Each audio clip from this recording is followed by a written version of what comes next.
भन्नुभयो कि यहाँको दार्जिलिङ गोर्खा हिल काउन्सिलको ड्राफ्ट चाहिँ लद्दाखमा लगेर इम्प्लिमेन्ट गर्यो, त्यसको एक्सपिरियन्स कस्तो रह्यो, रिजल्ट के रह्यो, अलिकति भनिदिनुहोस् न। मैं एमपी बनने से पहले ऑटोनोमस हिल डेवलपमेंट काउंसिल लद्दाख का मैं काउंसलर भी रहा हूँ 2015 से लेकर 19 तक। तो 2018 से 19 तक मैं काउंसिल का जो चीफ एग्जीक्यूटिव काउंसलर भी मैं रहा हूँ। तो उसका मैंने उन दिनों जो है काउंसिल का एक सारा पढ़ा है। मैं तो समझता हूँ, मैं कल यहाँ आने के बाद मुझे पता चला कि यहाँ काउंसिल जो है अभी डिफंक है। उसका अपना एक पॉलिटिकल रीजंस होगा, मैं उसमें नहीं जाना चाहूँगा। लेकिन मैं तो ये सोचता हूँ कि हमें काउंसिल जो मिला है इसको अच्छी तरह से चलाना चाहिए, क्योंकि लद्दाख वालों ने 95 से लेके अभी भी चला रहा है।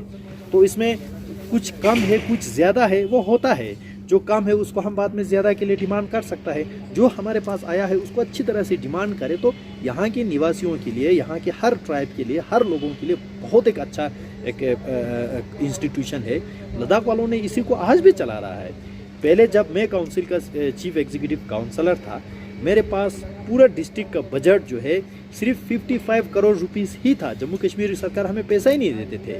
मैंने पार्लियामेंट में चिल्ला चिल्ला के बोला 55 करोड़ में मुझे 55 डिपार्टमेंट चलाना पड़ता था, यानी कि एक साल में एक डिपार्टमेंट को 1 करोड़ से, उसमें आधा तो सैलरी में चला जाता था। तो 50 लाख की क्या काम करेंगे, लेकिन फिर भी हमने चलाया। लोगों के एस्पिरेशन को हमने जुड़ा, पॉलिटिकल मांग को काउंसिल के प्लेटफॉर्म से हमने आगे रखा, बहुत अच्छा। लेकिन आज वो काउंसिल एक बुनियाद बना लद्दाख को यूटी बनाने के लिए। उसमें हमारे पास तो पॉपुलेशन भी ज़्यादा नहीं है, क्या ज़्यादा प्रोटेस्ट करोगे, क्या ज़्यादा वो करोगे, पॉपुलेशन भी बहुत कम है। तो हमने बिल्कुल शांतिपूर्वक पीस तरीके से हमने विकास भी किया, लोगों का एस्पिरेशन भी उठाया, बीच बीच में हमने बात भी उठाते रहा। आज यूटी बनने के बाद लद्दाख को सालाना पैसा सेंट्रल गवर्नमेंट नरेंद्र मोदी जी 5,958 करोड़ दे रहा है। 5,958 करोड़ में काउंसिल का बजट जो है 200 लगभग 50 करोड़ हो चुका है। पहले मैं 55 करोड़ में था, आज के काउंसिल जो है 250 करोड़ का काम कर रहा है, काउंसिल ही कर रहा है। तो ये चीज़ें हैं। अब यहाँ काउंसिल का रेवेन्यू भी बहुत अच्छा होगा, क्योंकि यहाँ आपके पास टी इंडस्ट्री है, यहाँ टूरिज़्म बहुत अच्छा है, यहाँ जो सिल्क के जो फैक्ट्रीज है, यहाँ बहुत सारे एक्टिविटीज़ होते हैं। तो काउंसिल का रेवेन्यू भी अच्छा होगा। हमारे पास काउंसिल के रेवेन्यू भी नहीं है, वहाँ पे तो कुछ है नहीं है। टूरिज़्म है, वो उस पर हम पैसा लगाएगा तो 3 महीना आता है, वो भी नहीं आएगा। तो टूरिज़्म में जोड़ ही कमाते हैं, काउंसिल टूरिज़्म से नहीं कमा सकते हैं। तो ऐसे बहुत सारे हमारे पास कंस्ट्रेंट भी थे, फिर भी हमने चलाया। तो मैं तो ये सोचता हूँ कि यहाँ काउंसिल जो है चलना चाहिए लोगों के हित के लिए। तो काउंसिल चला के जो है धीरे धीरे लोगों का जो है छोटे छोटे काम होता है, काउंसिल लेवल पे जो हो सकता है वो तो कम से कम हो जाएगा। तो वो भी एज पर पीपल एस्पिरेशन होगा। अभी जो है यहाँ जो इलेक्ट्रल इंस्टीट्यूशन नहीं होने के कारण से ब्यूरोक्रेसी चला रहा है। वो ब्यूरोक्रेसी तो अपना हायर अथॉरिटी का वो जो है खुश करने के लिए अपना हिसाब से चलाएगा, लेकिन जब लोगों का इलेक्टेड रिप्रेजेंटेटिव होगा तो एज पर पीपल विशेस होगा। सर, पिछले 2019 से जम्मू कश्मीर को बाइफरकेट करके अभी यूनियन टेरिटरी है लद्दाख में।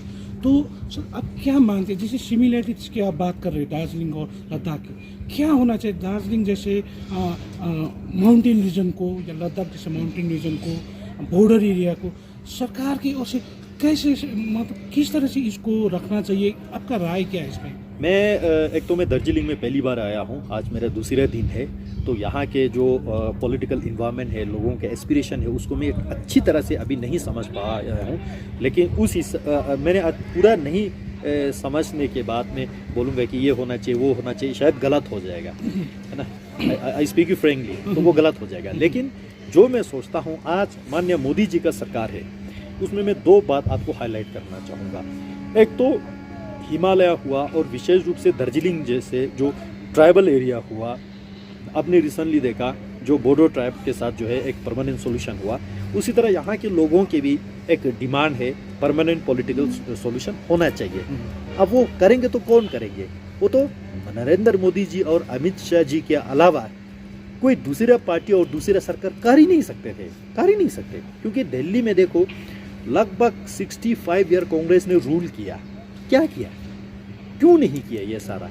लेकिन आज मोदी जी के सरकार आने के बाद देखो बोडोलैंड का सॉल्यूशन दिया, लद्दाख का सॉल्यूशन दिया, उसी तरह ग्रेजुअली सबका सॉल्यूशन दे रहे हैं। तो मेरा पूरा उम्मीद है, विश्वास है, दार्जिलिंग का भी टाइम जल्दी आएगा। जो भी होगा दार्जिलिंग के जो लोगों के एस्पिरेशन के हिसाब से प्राइम मिनिस्टर साहब माननीय मोदी जी जो है, माननीय अमित शाह जो है, इसका सोल्यूशन लेंगे। ये इंपॉर्टेंट बात जो है हम सबको ध्यान में रखना चाहिए। इसलिए मैं कहता हूँ हम ट्राइबल लोग, हम पहाड़ी के लोग, हम हिमालय के लोग जो है मोदी जी के साथ चलने के अलावा हमारे पास दूसरे तीसरा ऑप्शन नहीं रहता है। इलेक्शन में आप कोई भी आपको पैसा दे सकता है, कोई भी आपको जो है मैनिफेस्टो दे सकता है, लेकिन उसको इम्प्लीमेंट करता है कि नहीं करता है, ये हम सबको ध्यान में रखना होगा, पहला बात। दूसरी बात, इसका एक अलग से आइडेंटिटी है, अलग से पहचान है। आपने रिसेंटली जो बजट देखा होगा ये कमिंग फाइनेंशियल ईयर के लिए जो है इस पार्लियामेंट्री बजट सेशन में, उसमें एक चीज़ मैं आपको हाईलाइट करना चाहूँगा। एक है जो बॉर्डर विलेजेस को पहले कांग्रेस की सरकार दिल्ली में था, उसमें क्या था, बॉर्डर को डेवलप नहीं करना बॉर्डर की सुरक्षा मानते थे। Can you believe that? Border को क्योंकि वो ये मानते थे हम बॉर्डर में सड़क बनाएगा तो चाइना घुसने में आसान हो जाएगा, इसलिए बॉर्डर को सड़क मत बनाओ। वही विकास मानते थे, वही सुरक्षा मानते थे। कैसे हम विश्वास कर सकते हैं? लेकिन आज मोदी जी ने डिसीजन लिया, बॉर्डर का जितने भी विलेज है वो वाइब्रेंट विलेज बन गए। तो वाइब्रेंट विलेज प्रोग्राम में बॉर्डर के छोटे छोटे गांव जहाँ पे 2 घर है, 4 घर है, वहाँ 4G की टेलीकम्युनिकेशन देंगे, सड़क देंगे। ये आज ये बजट में आ रहा है।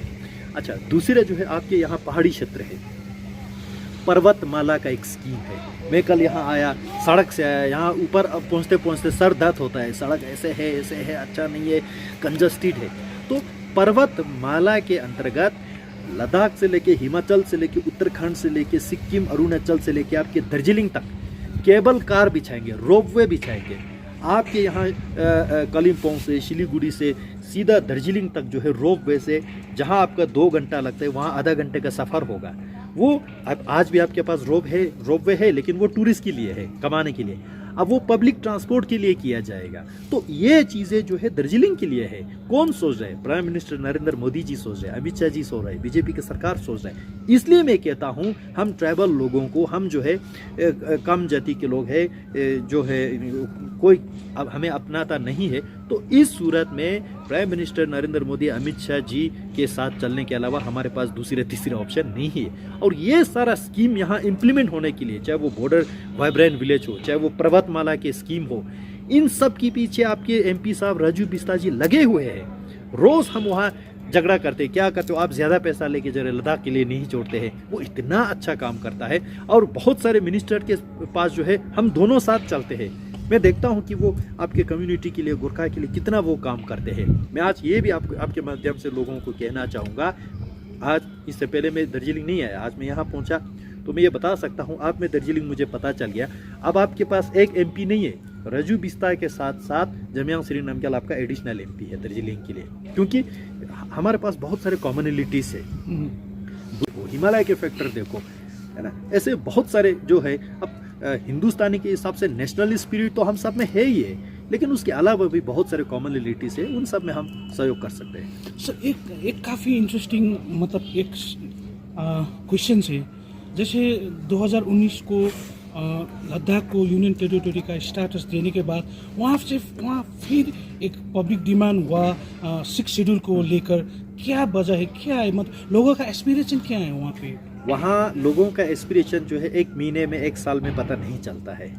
उसके लिए लंबा संघर्ष चलने से फिर एक डिमांड पे स्टैंड रहता है, तो उसको हम मान सकते हैं हाँ ये इनका है। क्योंकि पीढ़ी दर पीढ़ी सोचना पड़ता है, क्योंकि डिसीजन ये नहीं कि इधर सड़क बना दो, ठीक नहीं हुआ तो तोड़ दो, उधर बना दो, वो नहीं है। यहाँ एक बिल्डिंग बना दो, देखो कैसा लगता है, ठीक नहीं हुआ तोड़ के दूसरी जगह बना दो, ये हो सकता है।